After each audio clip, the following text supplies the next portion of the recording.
Nåja.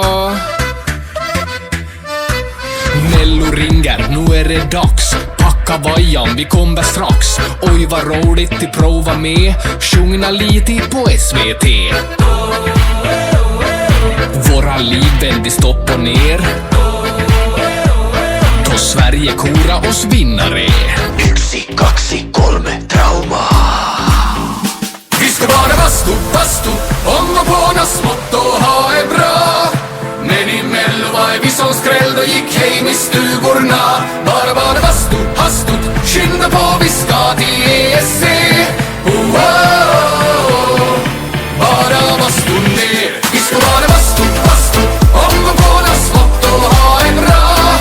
Men i Mello var vi som skräll och gick hem i stugorna. Bara bastu, hastut, skynda på, vi ska till ESC.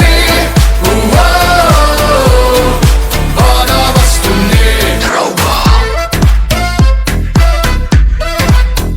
Trauma.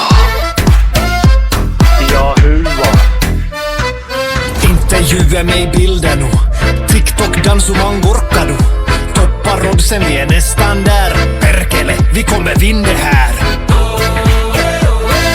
Jurygruppan, fy fan. 1, 2, 3, trauma.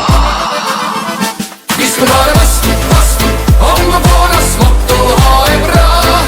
Men i Mello var vi som skräll och gick hem i stugorna. Bara bastu, helvete vi vann i ESC. Bara bastu ner. Trauma. Trauma. Sverige vill ha mera bastu. Finland vill ha mera bastu. Alla vill ha mera bastu. Bastu.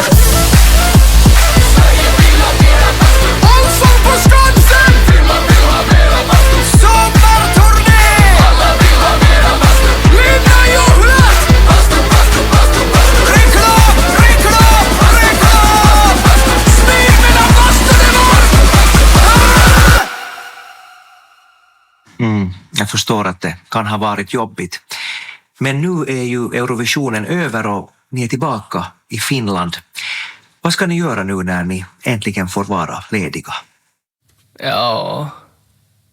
Vi ska vara bastu, hångor upp och släppa stress idag. Bastubröder är vi som glöder 100 grader.